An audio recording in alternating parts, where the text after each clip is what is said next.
Welcome to a weird and wicked production. I hope you enjoy my videos.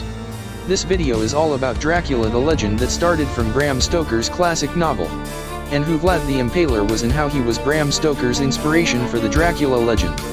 Before we start, I'd like to tell you about a Halloween contest I'm in that benefits the Starlight Children's Foundation. I'm a contestant in the 2025 Face of Halloween contest.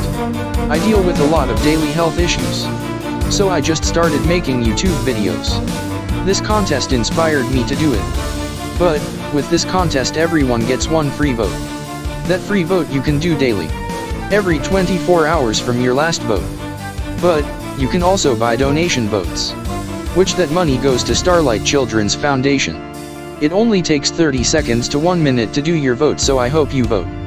The link will be in the description as well as throughout this video. Thank you and enjoy. Dracula, the legend behind the myth, Vlad the Impaler, 1431 to 1476. Dracula, the famous fictional vampire, was inspired by a real historical figure. Though he lacked fangs or immortality, Vlad the Impaler's reign was marked by cruelty and bloodshed. Through his grotesque use of violence, he carved his name in history, leaving a legacy that continues to fascinate and horrify. The making of a prince. Dracula's life was marked by conflict very early on, navigating a world where any mistake could lead to his death.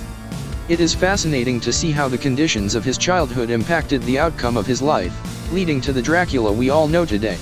Origins of Dracula, the environment he was shaped by. Vlad III Dracula was born in 1431 to a noble family that ruled over the Principality of Wallachia. Before his birth, Vlad II Dracula's father, entered an alliance with Emperor Sigismund of the Holy Roman Empire, and King of Hungary, called the Order of the Dragon. The Order of the Dragon was an alliance by the Christians of Eastern Europe to defend the continent from Islamic Turkish invaders, Ottoman Empire. Prior to joining the Order of the Dragon, Vlad II was of the Bazarov dynasty, the ruling family of Wallachia. Vlad II adopted the Dracul name, meaning dragon in Romanian, in 1431. His son Vlad III Bazarov was given the name Vlad III Dracula, the added a after Dracul, signifying that he is the son of Dracul. Because Wallachia rested between two great powers, Kingdom of Hungary and Ottoman Empire, it was the subject of contention between the two sides. Both the Hungarians and Ottoman Empire believed that Wallachia was their vassal, meanwhile Wallachia sought independence from the two.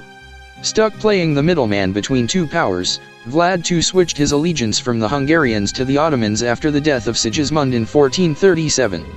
Vlad II feared that Wallachia would no longer have Hungarian support and sided with the Ottoman Turks.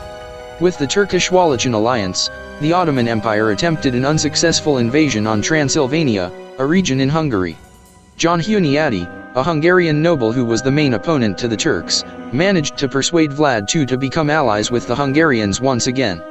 A second Ottoman invasion of Transylvania was attempted and dismantled, largely due to Wallachia switching alliances. Vlad II was summoned by the Ottoman Sultan, Murad II, to explain his actions. Unfortunately for Vlad II, the invitation was a trap, and he was arrested along with two of his sons. He was held captive by the Turks for a year, before they allowed him to go back to Wallachia and reclaim his place as voivode, warlord/ruler.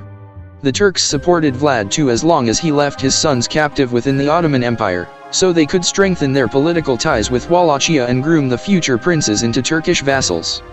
Formative years. In the developmental years of their childhoods, Dracula, 11 years old, and his younger brother Radu III, Adutke the Handsome, spent 5 years in Ottoman courts as political hostages under Murad II.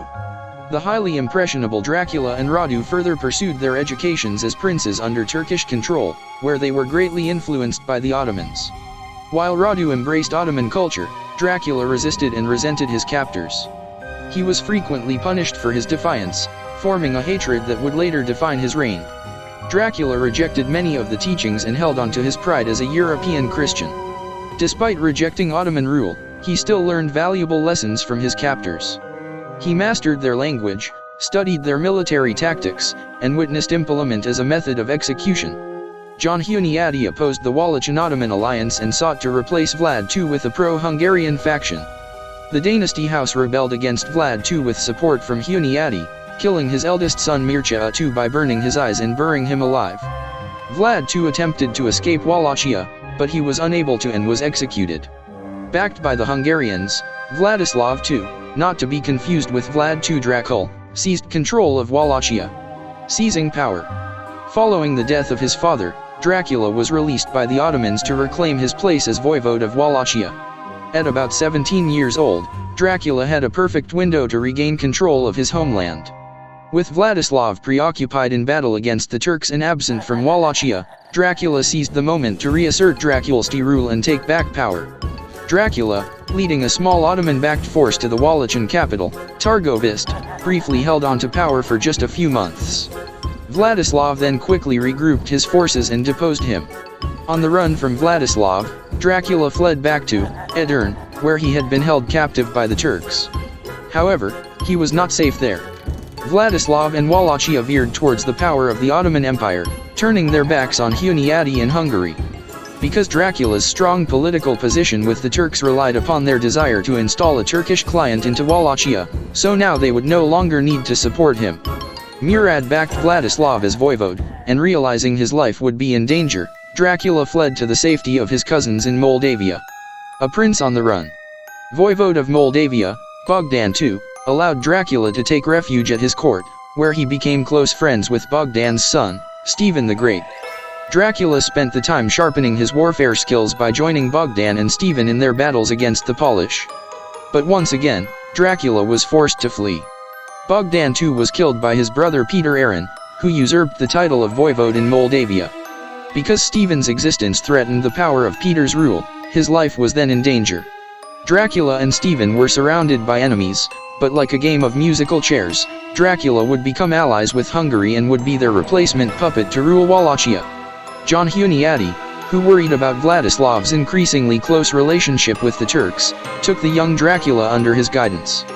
Vlad Dracula, the Impaler. With the backing of Hungary and his former enemy John Hunyadi, Dracula returned to Wallachia in 1456 to reclaim the throne once more, this time with more force, strategy, and vengeance. Vladislav II, the ruler who had previously ousted Dracula, died in battle during this campaign, allowing Vlad to finally secure the title of voivode of Wallachia. Once in power, Vlad III Dracula unleashed a reign of brutal repression. Determined to consolidate power and eliminate all opposition, internal and external, he adopted a ruling style characterized by fear, strict justice, and terror. His most infamous method of punishment was impalement, a slow, agonizing execution technique he had witnessed during his captivity under the Ottomans. He applied it with such frequency and severity that it earned him his lasting moniker, Vlad the Impaler. Dracula targeted rival noble families, the boyars, foreign merchants, and criminals with equal fury. In one notable account, he invited hundreds of boyars to a feast under the pretense of reconciliation, then had them all arrested, impaled, or forced into labor. His motivation was both to avenge his father and brother, and to eliminate the treacherous noble class that had betrayed his family and destabilized the region. A reign of terror. Dracula's rule became legendary not just for his cruelty, but for its twisted sense of order. Crime, corruption, and lawlessness virtually disappeared from Wallachia, not because of justice, but because the punishment for even minor offenses was usually death. Thieves feared to steal, merchants were cautious to cheat, and dissenters were swiftly silenced. Foreign emissaries and travelers alike told horrific tales of Vlad's cruelty. One famous story recounts how he left a forest of impaled corpses some 20,000 Turks outside the city of Targovist as a warning to invading Ottoman forces. When Sultan Mehmed II saw the field of corpses, he reportedly turned back, shaken by the sight. While Vlad's methods were undeniably monstrous, they earned him both fear and grudging respect. Many of his contemporaries saw him as a necessary evil, a brutal but effective leader defending his homeland from foreign domination and internal decay. Fall from power and final campaign. Vlad's increasingly brutal rule and refusal to be anyone's puppet, neither Hungarian nor Ottoman, earned him powerful enemies. By 1462, the Ottomans had grown tired of his provocations. Sultan Mehmed II launched a full-scale invasion to remove Vlad from power. Although Dracula mounted a fierce resistance, even launching a daring night attack on the Sultan's camp, he was eventually forced to flee. He was captured by Hungarian forces and imprisoned for over a decade, though later released and even rehabilitated politically. In 1476, with the backing of Hungarian and Moldavian allies, Dracula made one final attempt to retake Wallachia. He succeeded briefly, but his reign lasted only a few months before he was ambushed and killed. His body was reportedly decapitated and sent to the Sultan, while the location of his burial remains uncertain to this day. Legacy, from prince to legend. Though Vlad Dracula ruled for only short periods, his legacy far outlasted his lifetime. To some Romanians, he is a national hero, a defender of Christian Europe against Ottoman encroachment. To others, he is a symbol of cruelty and tyrannical power. But it was centuries later, in 1897, that his legend would take on a new and darker form.